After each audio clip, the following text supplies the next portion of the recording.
आदरणीय अध्यक्ष महोदय,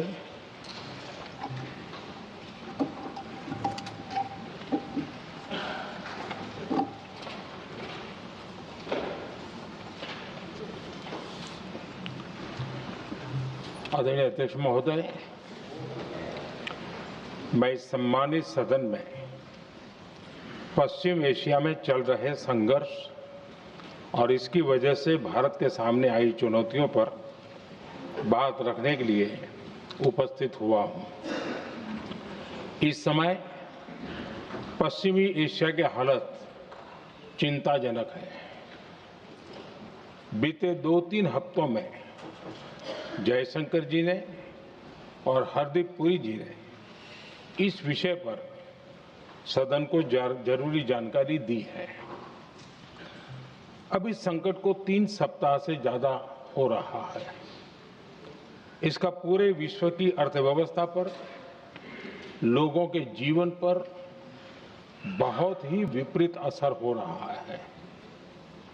इसलिए पूरी दुनिया इस संकट के जल्द से जल्द समाधान के लिए सभी पक्षों से आग्रह भी कर रही है। अध्यक्ष महोदय, भारत के सामने भी इस युद्ध ने अप्रत्याशित चुनौतियां खड़ी कर दी हैं। ये चुनौतियां आर्थिक भी हैं, नेशनल सिक्योरिटी से जुड़ी भी हैं और मानवीय भी हैं। युद्धरत और युद्ध से प्रभावित देशों के साथ भारत के व्यापक व्यापारिक रिश्ते हैं। जिस क्षेत्र में युद्ध हो रहा है वो दुनिया के दूसरे देशों के साथ हमारे व्यापार का भी एक महत्वपूर्ण रास्ता है। विशेष रूप से कच्चे तेल और गैस की हमारी जरूरतों का एक बड़ा हिस्सा यही क्षेत्र पूरा करता है। हमारे लिए ये रीजन एक और कारण से भी अहम है। लगभग 1 करोड़ भारतीय खाड़ी देशों में रहते हैं और वहां काम करते हैं। वहां समंदर में जो कमर्शियल शिप चलते हैं उनमें भारतीय क्रू मेंबर्स की संख्या भी बहुत अधिक है। ऐसे अलग अलग कारणों के चलते भारत की चिंताएं स्वाभाविक रूप से अधिक है। इसलिए ये आवश्यक है कि भारत की संसद से इस संकट को लेकर एक मत और एकजुट आवाज दुनिया में जाए।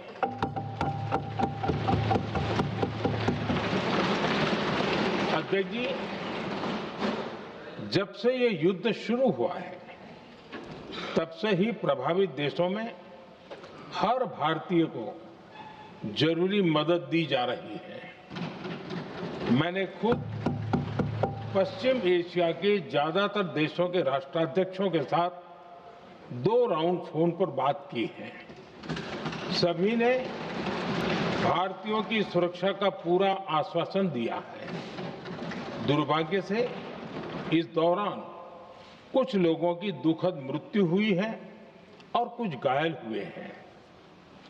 ऐसे मुश्किल हालात में परिवारजनों को आवश्यक मदद दी जा रही है।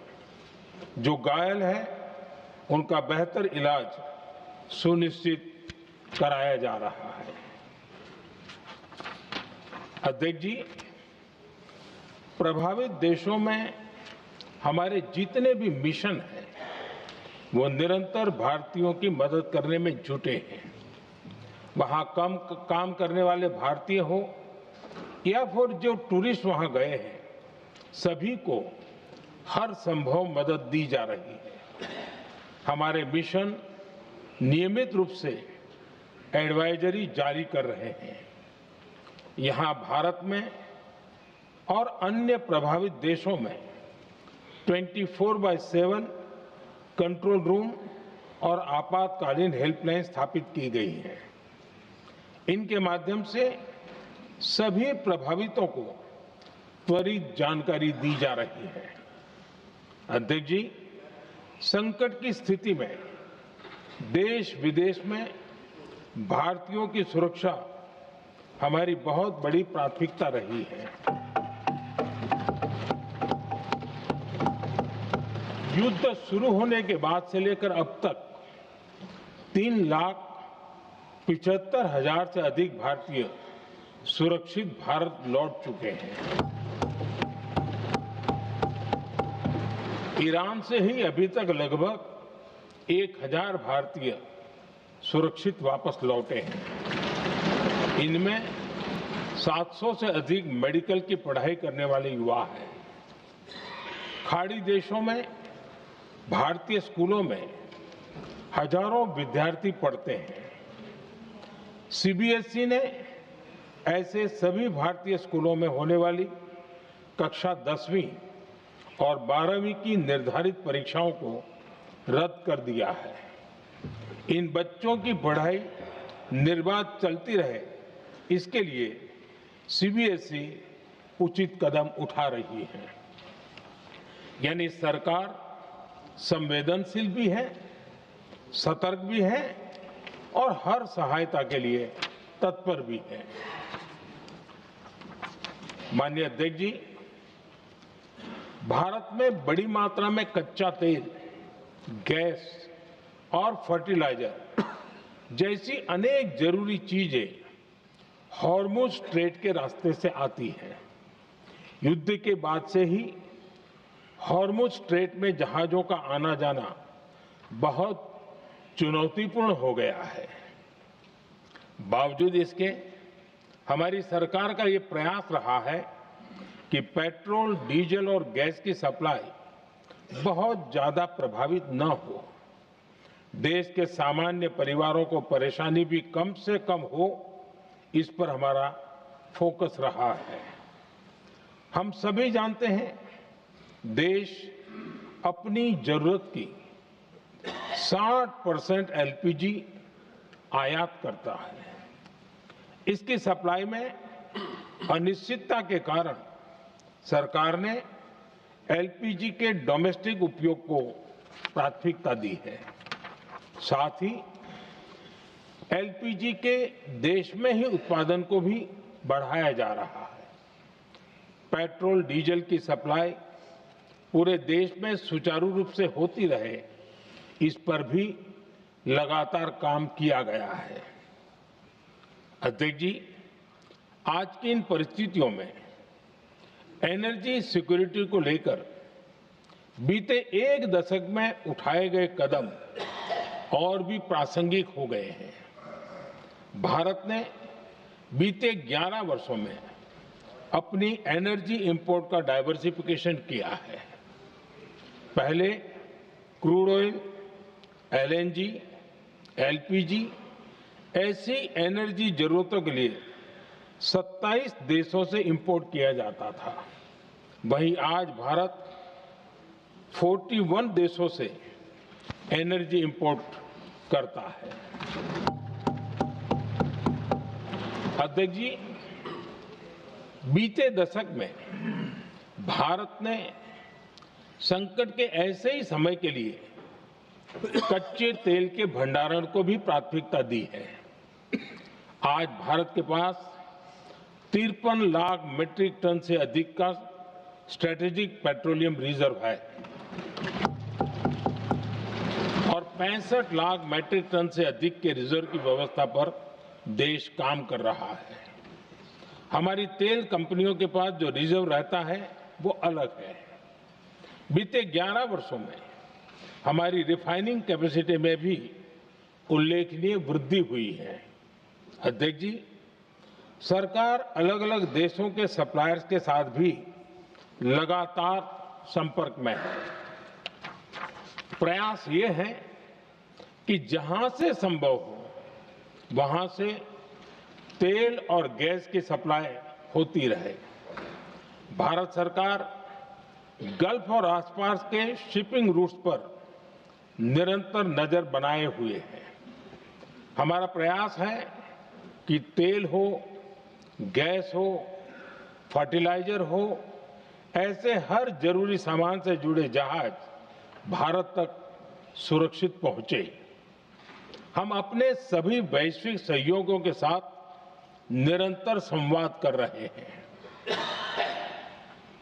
ताकि हमारे मैरीटाइम कॉरिडोर सुरक्षित रहे। ऐसे प्रयासों के कारण बीते दिनों हॉर्मुज स्ट्रेट में फंसे हमारे कई जहाज भारत आए भी हैं।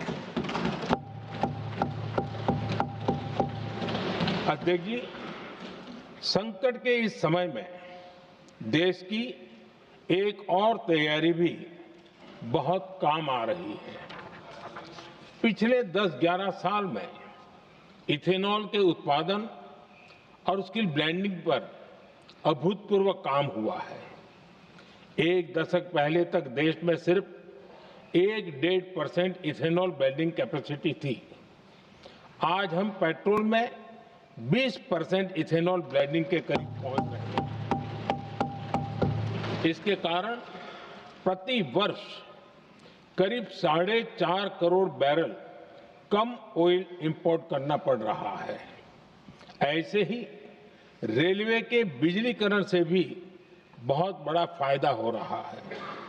अगर रेलवे का इतना बिजलीकरण न होता तो हर साल करीब 180 करोड़ लीटर डीजल अतिरिक्त लगता। ऐसे ही हमने मेट्रो का नेटवर्क बढ़ाया है। 2014 में जहां देश में मेट्रो नेटवर्क 250 किलोमीटर से भी कम था, आज ये बढ़कर करीब 1100 किलोमीटर हो गया है। हमने इलेक्ट्रिक मोबिलिटी पर बहुत अधिक बल दिया। केंद्र सरकार ने राज्यों को 15,000 इलेक्ट्रिक बसें चलाने के लिए दी हैं। आज जिस स्केल पर वैकल्पिक ईंधन पर काम हो रहा है, उससे भारत का भविष्य और सुरक्षित होगा।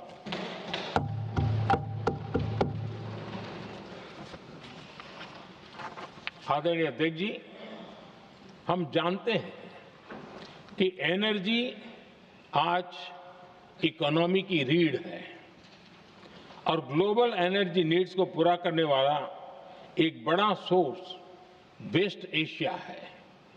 स्वाभाविक है कि दुनिया भर की अर्थव्यवस्था वर्तमान संकट से प्रभावित हो रही है और भारत पर इसका कम से कम दुष्प्रभाव हो, इसके लिए निरंतर प्रयास किए जा रहे हैं। सरकार इसके शॉर्ट टर्म, मीडियम टर्म और लॉन्ग टर्म ऐसे हर असर के लिए एक रणनीति के साथ काम कर रही है। आज भारत की इकोनॉमी के फंडामेंटल्स मजबूत है। इससे भी देश को बहुत मदद मिली है। हम हर सेक्टर के स्टेक होल्डर्स के साथ चर्चा कर रहे हैं। जहां भी जरूरत है उस सेक्टर को आवश्यक सपोर्ट दिया जा रहा है। भारत सरकार ने एक इंटर मिनिस्ट्रियल ग्रुप भी बनाया है। ये ग्रुप हर रोज मिलता है और हमारे इंपोर्ट एक्सपोर्ट में आने वाली हर दिक्कत का आकलन करता है और ये ग्रुप आवश्यक समाधान पर भी निरंतर काम करता है। मुझे पूरा भरोसा है कि सरकार और इंडस्ट्री के साझा प्रयासों से हम परिस्थितियों का बेहतर सामना कर पाएंगे। माननीय अध्यक्ष जी, एक बड़ा सवाल ये है कि युद्ध का खेती पर क्या प्रभाव होगा। देश के किसानों ने हमारे अन्न के भंडार भर रखे हैं, इसलिए भारत के पास पर्याप्त खाद्यान्न है। हमारा ये भी प्रयास है कि खरीफ सीजन की ठीक से बुआई हो सके। सरकार ने बीते सालों में आपात स्थिति से निपटने के लिए खाद की पर्याप्त व्यवस्था भी की है। अतीत में भी हमारी सरकार ने दुनिया के संकटों का बोझ किसानों पर नहीं पड़ने दिया था। कोरोना और उस समय के युद्धों के दौरान उस समय भी ग्लोबल सप्लाई चेन में डिस्टरप्शन आ गई थी। दुनिया के बाजार में यूरिया की एक बोरी 3,000 रुपये तक पहुंच गई, लेकिन भारत के किसानों को वही बोरी 300 रुपये से भी कम कीमत में उपलब्ध कराई गई।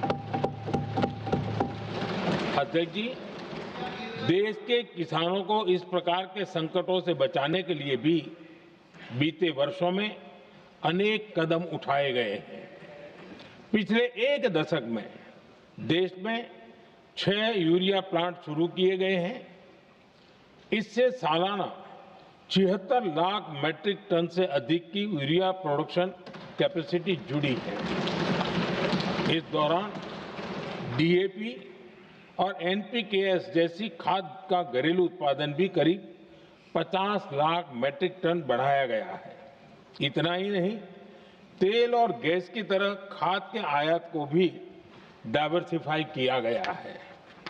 ऐसे ही डीएपी और एनपीके के आयात के लिए भी हमने अपने विकल्पों को विस्तार किया है। अध्यक्ष जी, सरकार ने देश के किसानों को made in India nano urea का विकल्प भी दिया है। सरकार किसानों को प्राकृतिक खेती के लिए भी प्रोत्साहित कर रही है। पीएम कुसुम योजना के तहत किसानों को 22 लाख से ज्यादा सोलर पंप दिए गए हैं। इससे भी डीजल पर उनकी निर्भरता कम हुई है। मैं सदन के माध्यम से देश के किसानों को विश्वास दिलाता हूं कि सरकार किसानों की हर संभव मदद करती रहेगी। आदरणीय अध्यक्ष जी, युद्ध का एक बहुत बड़ा चैलेंज ये भी है कि भारत में गर्मी का मौसम शुरू हो रहा है। आने वाले समय में बढ़ती गर्मी के साथ बिजली की डिमांड बढ़ती जाएगी। फिलहाल देश के सभी पावर प्लांट्स के पर्याप्त कोल स्टॉक्स उपलब्ध है। भारत ने लगातार दूसरे साल 100 करोड़ टन कोयला उत्पादन करने का रिकॉर्ड बनाया है। पावर जनरेशन से लेकर पावर सप्लाई तक के हमारे सभी सिस्टम की निरंतर मॉनिटरिंग भी की जा रही है और सरकार की तैयारियां उसको रिन्यूएबल एनर्जी से भी मदद मिली है। बीते दशक में रिन्यूएबल एनर्जी की तरफ देश ने बड़े कदम उठाए हैं। आज हमारी total install power generation capacity का आधा हिस्सा रिन्यूएबल सोर्स से आता है। हमारी कुल रिन्यूएबल क्षमता आज 250 गीगावाट के ऐतिहासिक आंकड़े को पार कर गई। बीते 11 वर्षों में देश ने अपनी सोलर पावर कैपेसिटी करीब 3 गीगावाट से बढ़ाकर 140 गीगावाट तक पहुंचाई है। बीते वर्षों में देश में करीब 40 लाख रूफटॉप सोलर लगे हैं। इसमें पीएम सूर्यघर मुफ्त बिजली योजना से भी लोगों को काफी मदद मिली है। गोवर्धन योजना के तहत देश में आज 200 कॉम्प्रेस बायोगैस प्लांट भी काम करना शुरू कर चुके हैं। ये सारे प्रयास आज देश के बहुत काम आ रहे हैं। सरकार ने भविष्य की तैयारी और बढ़ाते हुए शांति एक्ट माध्यम से देश में न्यूक्लियर एनर्जी के उत्पादन को भी प्रोत्साहित किया है।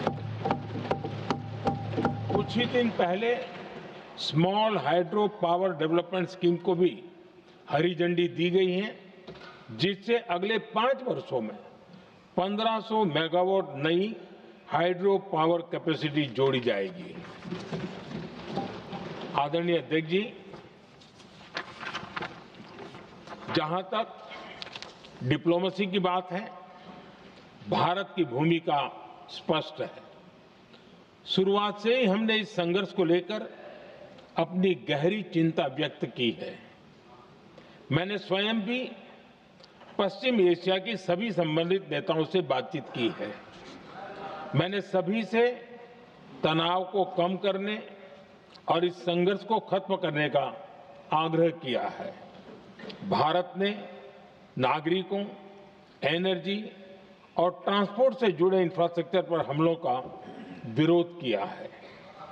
कमर्शियल जहाजों पर हमला और हॉर्मुज स्ट्रेट जैसे अंतर्राष्ट्रीय जलमार्ग में रुकावट अस्वीकार्य है।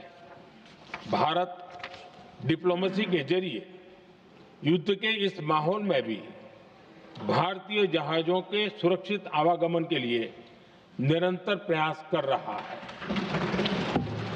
अध्यक्ष महोदय, भारत हमेशा से ही मानवता के हित में और शांति के पक्ष में अपनी आवाज उठाता रहा है।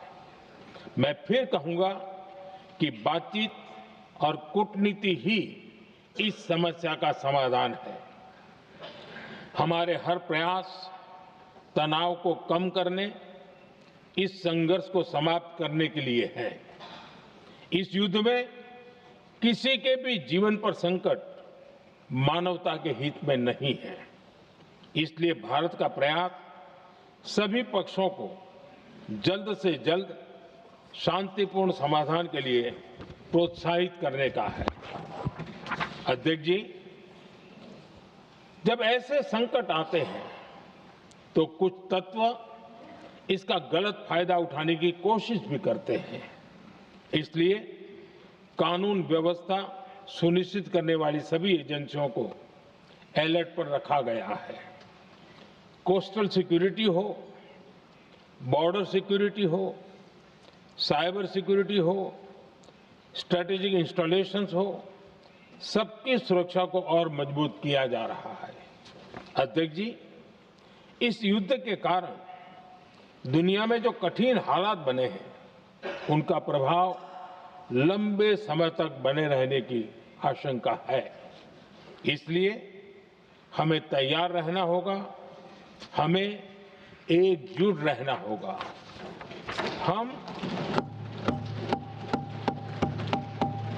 हम कोरोना के समय भी एकजुटता से ऐसी चुनौतियों का सामना कर चुके हैं। अब हमें फिर से उसी तरह तैयार रहने की आवश्यकता है। धीरज के साथ, संयम के साथ, शांत मन से हमें हर चुनौती का मुकाबला करना है और यही हमारी पहचान है, यही हमारी ताकत है। और हां, हमें बहुत सावधान और सतर्क भी रहना है। हालात का फायदा उठाने वाले झूठ फैलाने का प्रयास करेंगे। ऐसे लोगों की कोशिशों को सफल नहीं होने देना है। मैं देश की सभी राज्य सरकारों से भी इस सदन के माध्यम से आग्रह करूंगा, ऐसे समय में कालाबाजारी करने वाले, जमाखोरी करने वाले एक्टिव हो जाते हैं। इसके लिए कड़ी मॉनिटरिंग जरूरी है। जहां से भी ऐसी शिकायतें आती हैं, वहां त्वरित कार्रवाई होनी चाहिए। देश की हर सरकार और देश का हर नागरिक जब मिलकर चलेंगे तो हम हर चुनौती को चुनौती दे सकते हैं। इसी आग्रह के साथ मैं अपना वक्तव्य समाप्त करता हूं। बहुत बहुत धन्यवाद।